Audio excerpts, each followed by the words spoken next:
تمہارے حالات سے ناواقف نہیں، وہ جانتا ہے کون سا دکھ تم نے آنسوؤں میں بہا دیا اور کون سے دکھ کو خود میں ضبط کر لیا۔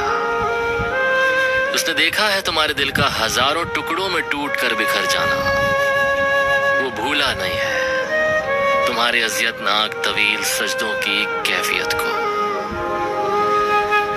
یقین کرو تمہاری دعائیں سنی جا چکی ہیں، تمہارے صبر کا صلہ لکھا جا چکا ہے۔